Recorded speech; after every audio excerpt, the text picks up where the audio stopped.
ভাইয়া, কি করছো এইসব? আমার কেমন জানি লাগছে। আমি কি করলাম? তুই তো বললি ছায়াবাজি দেখতে ইচ্ছে করছে। কিন্তু ওখানে কি সব দেখা যাচ্ছে, দেখে আমার শরীরে কেমন জানি লাগছে। বন্ধ করো না প্লিজ। আরে আরেকটু দেখ না, তারপর আরো একটু ভালো লাগবে। না, আমি আর দেখতে চাই না, তুমি বন্ধ করো প্লিজ। আরে পাগলি, আগে দেখ না কি করি। আমি ছায়া দিয়ে একজন অন্যজনকে কিস করার দৃশ্য তুলে ধরলাম। মিথিলার দিকে তাকিয়ে দেখি তার ঠোঁট দুটো নিজের দাঁত দিয়ে কামড়ে ধরে আছে, আর হাতের মুঠো বানিয়ে শক্ত করে চেপে ধরে আছে। ভাইয়া বন্ধ করো প্লিজ, আমি আর পারছি না। সত্যি কেমন জানি লাগছে। কেমন লাগছে গো? বুঝতে পারছি না তো, শুধু শরীরের ভিতর কেমন জানি করছে। একটু পরে সবকিছু বন্ধ করে মিথিলার দিকে তাকিয়ে দেখি চোখ দুটো বন্ধ করে জোরে জোরে শ্বাস নিচ্ছে। মিথিলা আমার মামার একমাত্র মেয়ে। গায়ে মাংস কম, কিন্তু দেখতে একদম পরীর মতো। বয়স একটু কম হওয়ার কারণে আমি যে মিথিলাকে পছন্দ করি সেটা কখনো বলা হয়নি। সব থেকে বড় ভয় ছিল যদি মামাকে সবকিছু বলে দেয়। মিথিলাকে বললাম, মিথিলা, এই মিথিলা, বলো। যেটা ওখানে দেখেছিস সেটা কি সামনে থেকে করবি? কি বলছো বুঝতে পারছি না। আরে বোকা, ছায়াতে যা দেখেছিস সেটা কি তুই করবি নাকি? না গো, আমার অনেক ভয় লাগে। কোনো ভয় নেই, দেখবি অনেক মজা পাবি। কিন্তু আমার কেমন জানি লাগছে এখন। আরে বোকা, সেটাই তো বলছি। ছায়াবাজির মতো তুইও যদি তেমনই করিস তাহলে আর খারাপ লাগবে না, তখন অনেক মজা পাবি, বারবার করতে ইচ্ছে করবে। সত্যি? আরে হ্যাঁ বাবা, সত্যি। কিন্তু আমি তো পারি না, কিভাবে কিস করতে হয় সেটাও জানি না। আমি আছি না, তোকে সব শিখিয়ে দিব। আচ্ছা তাহলে তাড়াতাড়ি শিখিয়ে দাও না, আমার এখনো কেমন যেন লাগছে। চোখ দুটো বন্ধ করে রেখেছিস তো? হুম। একদম খোলা যাবে না কিন্তু। আচ্ছা। মিথিলা চোখ দুটো বন্ধ করে বসে আছে। আমি আস্তে করে মিথিলার লাল রঙের ঠোঁটের কাছে আমার ঠোঁট দুটো নিলাম। তারপর ফিসফিস করে আবারও বললাম, চোখ কিন্তু একদম খোলা যাবে না। মিথিলা মাথাটা এদিক সেদিক হালকা নাড়িয়ে ইশারায় বলল, হুম। মিথিলার ঠোঁট দুটো কেমন যেন হালকা করে কাঁপছে। আস্তে আস্তে আমার ঠোঁট দুটো মিথিলার ঠোঁটের সাথে স্পর্শ করতেই মিথিলার চোখ দুটো খুলে আবারও বন্ধ করে শান্ত হয়ে গেল। মনে হচ্ছে মোমবাতিতে আগুন দিলে যেমন নরম হয়ে গলে যায়, তেমন গলে যাচ্ছে মিথিলা। আস্তে আস্তে মিথিলা বিছানায় শুয়ে পড়ল। আমি মিথিলার ওপরে শুয়ে তার লাল ঠোঁটে এখনো কিস করেই যাচ্ছি। আমার হাত দুটো তার দু হাতকে আটকে ধরে রেখেছে। মিথিলা নিচে থেকে জোরে জোরে শ্বাস নিয়ে আস্তে আস্তে একের পরে এক শব্দ করে যাচ্ছে। আমি ঠোঁট দুটো সরিয়ে নিয়ে বললাম, এখন কেমন লাগছে সোনা? আরও একটু করো না প্লিজ। আমি আস্তে আস্তে মিথিলার ঠোঁটের কাছে আমার ঠোঁট দুটো নিতেই কারেন্ট চলে আসলো। মিথিলা আনন্দের মুহূর্ত থেকে ফিরে এসে আমাকে বলল, আমার কেমন জানি লাগছে। তুমি কি করলে আমার সাথে? কি করলাম আবার? ছায়াবাজির মতো আমিও তোকে কিস করা শিখিয়ে দিলাম। তাই বলে আমার উপরে শুয়ে এত সময় ধরে করতে হবে? তুই কি কষ্ট পেয়েছিস নাকি? আমি কিছু জানি না, আমার অনেক ঘুম পাচ্ছে। তুমি এখন চলে যাও। কি বলিস, এখন ঘুম পাচ্ছে? হুম। আমি চলে যাব নাকি এখানে ঘুমাবো? না, এখানে ঘুমালে আরো অনেক কিছু হতে পারে, তার থেকে তুমি চলে গেলেই ভালো হবে। সত্যি কি চলে যাব? হুম। আমি মিথিলার রুম থেকে চলে আসলাম ঘুমানোর জন্য। শুয়ে ভাবনার গহীনে হারিয়ে যাচ্ছি বারবার। মিথিলার শরীরের স্পর্শের আমি পুরো পৃথিবীর সুখ পেয়েছিলাম মনে হচ্ছে। কত সুন্দর নরম শরীর, লাল রঙের ঠোঁট, মনে হয় সব সময় আদর করতেই থাকি। ভাবতে ভাবতে রাতে ঘুমিয়ে পড়লাম। মিথিলা আমার মামার একমাত্র মেয়ে। মামার বাড়িতে মাঝে মধ্যেই যাওয়া আসা হয়। লোকে এমনিতেই কি বলে, মামার বাড়ি রসের হাঁড়ি। মিথিলাকে আমি কখনো সেভাবে খেয়াল করে দেখিনি, কিন্তু এইবার মিথিলাকে দেখে আমি তো পুরাই ফিদা হয়ে গেছি। হঠাৎ একদিন মামা ফোন করে ডেকে পাঠালেন আমাকে। মিথিলার পরীক্ষা, তাই আমাকে কয়েকদিন এখানে থেকে মিথিলাকে পড়াশোনায় হেল্প করতে হবে। সবশেষে আম্মুকে বলে চলে আসলাম তার ভাইয়ের বাড়িতে। সেই সন্ধ্যা থেকে একটা অঙ্ক বারবার বুঝিয়ে যাচ্ছি, কিন্তু মিথিলা কিছুতেই বুঝতে পারছে না। এই মিথিলা মনে হচ্ছে আমার মান সম্মান মামার কাছে জলে ডুবিয়ে দিবে। যদি আমি পড়ানোর পরেও মিথিলা ভালো রেজাল্ট না করতে পারে, তাহলে মামা মনে মনে ভেবে বসবে আমি ভালোভাবে পড়াতে পারিনি। রাতে সবার সাথে খাওয়া শেষ করে আবারও পড়াতে শুরু করলাম। হঠাৎ কারেন্টটা চলে গিয়ে পুরো বাড়িটা অন্ধকার হয়ে গেল। Wow, load shedding. কারেন্ট চলে যাওয়ার কারণে দেখছি মনে অনেক আনন্দ লাগছে তোর। না, আমার তো অনেক খারাপ লাগছে। আল্লাহ তাড়াতাড়ি আলোর ব্যবস্থা করিয়ে দাও প্লিজ, আমার কালকে পরীক্ষা। বাবা, তোমার দেখি পরীক্ষা নিয়েও চিন্তা আছে। আমি তো সব সময় চিন্তা করি ভালো রেজাল্ট করার জন্য। এই জন্য প্রতি বছর পরীক্ষায় 2টা করে শূন্য পাচ্ছিস, তাই না? আমার নামে এত বড় মিথ্যে কথা কে বলেছে তোমাকে? আমি আজ পর্যন্ত কোনো দিনও পরীক্ষায় শূন্য পাইনি। অনেক হয়েছে, এবার যা লাইট নিয়ে আয়। আম্মু, আম্মু, কি হয়েছে? মোমবাতিগুলো কোথায় রেখেছো? একটু খুঁজে দেখতে পাচ্ছিস না? পাচ্ছি না তো। আমাকে ছাড়া একটা জিনিস খুঁজে পাবে না, একদম বাবার মতো হয়েছে। মামি কোথায় থেকে মোমবাতিগুলো বের করে দিয়ে চলে গেল আর বলল, আমি ঘুমাচ্ছি, পড়া শেষ হলে ঘুমিয়ে পড়বি কেমন? আর যেন ডাকাডাকি না হয়। মামি চলে গেল। আমি জানতাম মিথিলা অনেকটা দুষ্ট, কিন্তু আজকে দেখছি পড়াশোনার দিক থেকেও অনেকটা অজুহাত দিয়ে থাকে। মোমবাতি দেখে আমাকে বলল, ভাইয়া, তুমি যে ছায়াবাজি করতে শিখেছিলে সেটা কি ভুলে গেছো? না, একটু আমাকে শেখাবে? আগে পরীক্ষা শেষ কর, তারপর শিখাবো, কেমন? একটু শিখবো প্লিজ। আমি তোমাকে পড়তে বলছি কিন্তু। আমার তো সব পড়া হয়ে গেছে। তাহলে ঘুমিয়ে পড়ো, আমারও অনেক ঘুম পাচ্ছে। মিথিলা এত সহজে ছেড়ে দেওয়ার মানুষ না।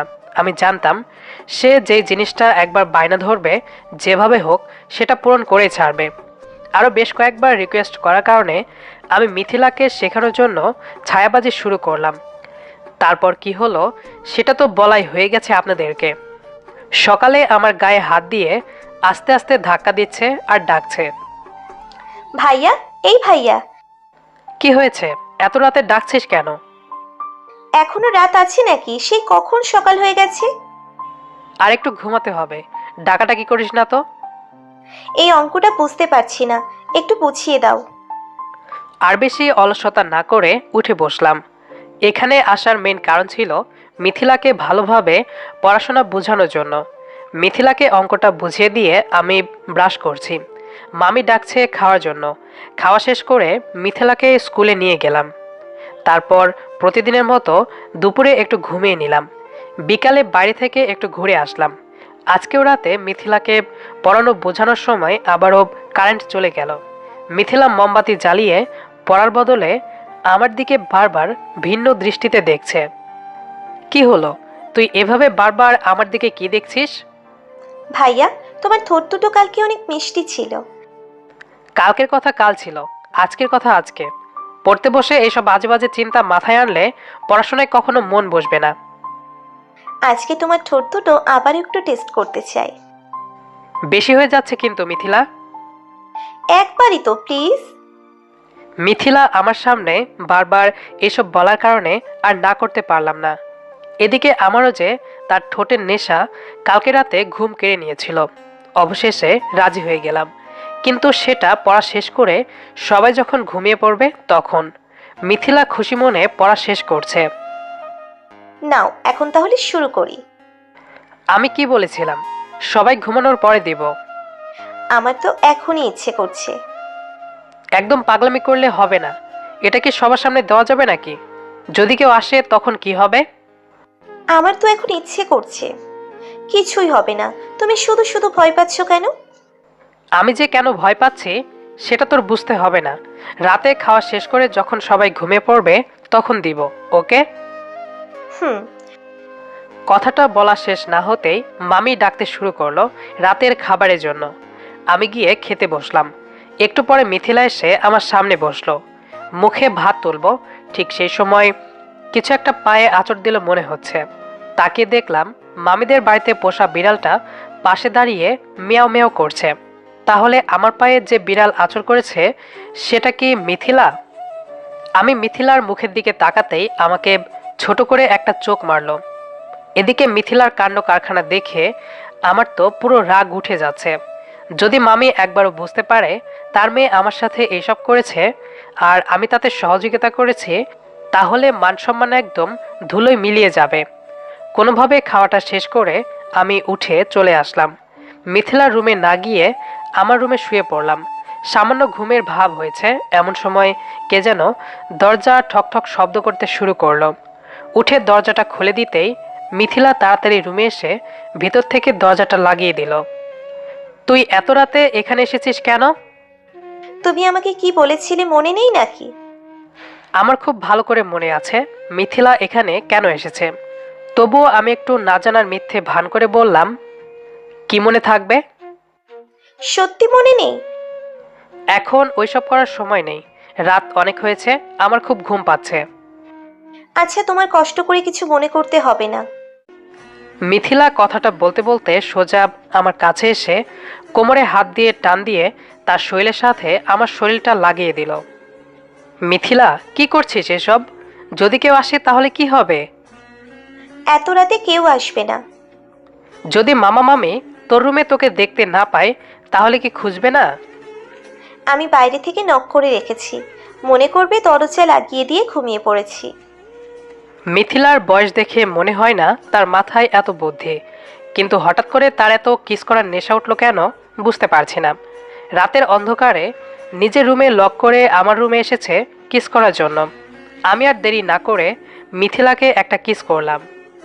হয়েছে, তুই এবার চলে যা। আরে এইটুকুতে হয় নাকি? শুধু একবার ঠোঁটের সাথে লাগিয়ে তাৎক্ষণিকভাবে সরিয়ে নিলে। আমি তো কিছু বুঝতেই পারলাম না। তাহলে কি এখন সারা রাত ধরে কিস করতে হবে নাকি? আমিও সেটাই ভাবছিলাম, আজকে রাতটা না হয় এখানেই থেকে যায়। আরে পাগল হয়েছিস নাকি? তাড়াতাড়ি চলে যা বলছি। আরে আমি তো মজা করেই বলছিলাম, তুমি শুধু শুধু রেগে যাচ্ছ কেন? আমার রাগ দেখে মিথিলা কথা ঘুরিয়ে নিল। তবে মনে হচ্ছে এই সামান্য কিস করাতে মিথিলা যাবে না। আবারও তার ঠোঁট দুটো আমার ঠোঁটের সাথে লাগিয়ে কিস করতে শুরু করলাম। তারপর মিথিলাকে আমার বুক থেকে সরিয়ে তার রুমে যেতে বললাম। মিথিলা যেতে সংকোচ বোধ করলেও আমার রাগ দেখে চলে গেল। আমার ভুল হয়েছিল সেদিন কিস করে মিথিলাকে হট করানো। সে হয়তো এখন সবসময় কিস করার ভাবনায় ব্যস্ত থাকে। শুয়ে ভাবছি যত তাড়াতাড়ি সম্ভব আমার এই বাড়ি থেকে চলে যেতে হবে, না হলে কখন মিথিলা উল্টাপাল্টা করবে তার ঠিক নেই। পরের দিন সকালে ঘুম থেকে উঠে খেয়ে নিলাম। তারপর মিথিলাকে স্কুলে রেখে এসে মামিকে বললাম, মামি, আমি বাড়িতে যেতে চাই। কেন অয়ন, কোনো সমস্যা হয়েছে নাকি? অনেক দিন হলে এসেছি, আমার মনে হয় বাড়িতে যাওয়া দরকার। অনেক দিন হলো এসেছো মানে? তোমাকে কেউ কিছু বলেছে নাকি? না, আমি সেটা বলছি না। দেখো, তুমি আমার ছেলের মতো, যতদিন ইচ্ছে হবে তুমি এই বাড়িতে থাকবে। আসলে বাড়ির কথা খুব মনে পড়ছে। তাছাড়া মিথিলার তো কঠিন সাবজেক্টগুলোর পরীক্ষা শেষ হয়ে গেছে, তাই না? আজকে তোমার মামা তো বাসায় নেই, ব্যবসার কাজে সকালে শহরে গিয়েছে। তুমি আজকের দিনটা থাকো, কালকে তোমার মামা আসলে দেখা করে যাবে, কেমন? আমি মুখের সামনে হাত নিয়ে ফিসফিস করে বললাম, এতক্ষণে আপনার মেয়ে আমাকে ঠিক রাখলে হয়। কিছু বললে কি? না, তাহলে কালকেই যাব। হ্যাঁ, কালকে তোমার মামা আসলে তবেই যাবে, কেমন? এখন খেতে আসো, আমি ভাত দিচ্ছি। খাওয়া শেষ করে আমি স্কুলে গেলাম মিথিলাকে আনার জন্য। বিকালে মিথিলাকে একটু পড়াশোনায় হেল্প করে আমি ঘুমিয়ে পড়লাম। পরের দিন দুপুরের দিকে মামার সাথে দেখা হলো। সবার থেকে বিদায় নিয়ে বাসার দিকে রওনা দিলাম। মিথিলা পরীক্ষা দেওয়ার জন্য সেই সময় স্কুলে ছিল, তাই আর মিথিলার সাথে দেখা হলো না। কিছুক্ষণের ভিতরে বাড়িতে পৌঁছে যাব, ঠিক সেই সময় মিথিলার ফোন আসলো। অয়ন ভাইয়া, কোথায় তুমি? গাড়িতে বসে আছি। তুমি বাড়িতে যাচ্ছ, তাহলে আমার সাথে দেখা করলে না কেন? তুই তো স্কুলে ছিলি।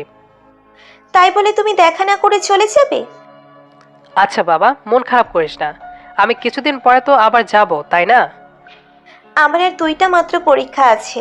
ভেবেছিলাম পরীক্ষা শেষ হলে তোমাকে নিয়ে একটু ঘুরবো, আর তুমি এভাবে চলে গেলে। বললাম তো কয়েকদিন পরে যাব, তখন আমাকে নিয়ে তোর পুরো গ্রাম ঘুরে বেড়াবি, কেমন? মিথিলা অনেকটা মন খারাপ করেছে, হয়তো এখন আমার প্রতি তার একটা ভালো লাগা কাজ করে। আমারও মিথিলার সাথে দেখা না করে আসা উচিত হয়নি। অনেক বোঝানোর পরেও মিথিলা মন খারাপ করে ফোনটা কেটে দিল। আমি গাড়ি থেকে নেমে বাড়িতে চলে আসলাম। ঘরে প্রবেশ করতেই মায়ের হাতে রান্নার ঘ্রাণ নাকে আসলো।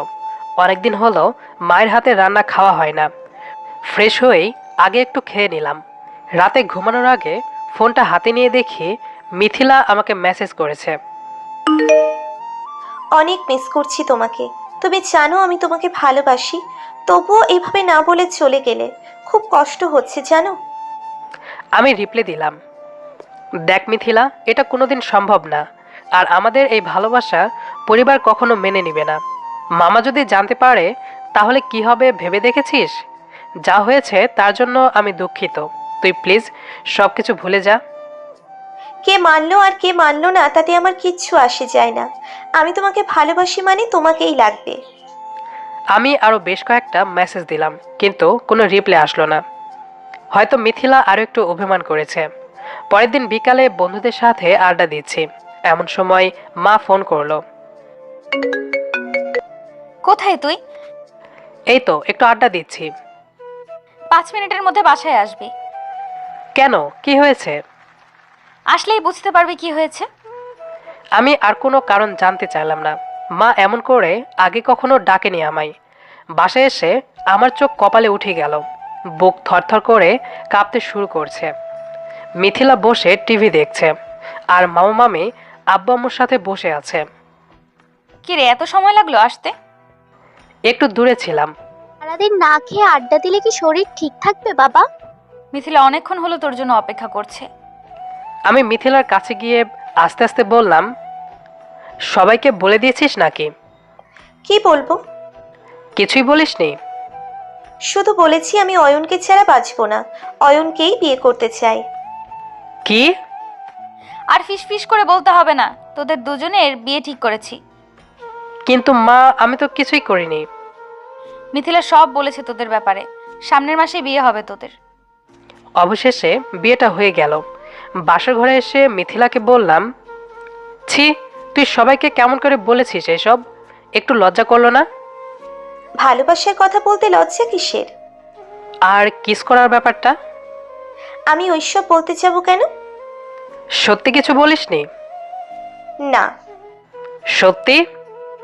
সত্যি আমি এইসব কিছু বলিনি। ওরে আমার সোনা পাখিটা রে। মিথিলাকে কাছে নিয়ে আদর করতে শুরু করলাম। আদরে মোমবাতির মতো গলতে শুরু করলো মিথিলা।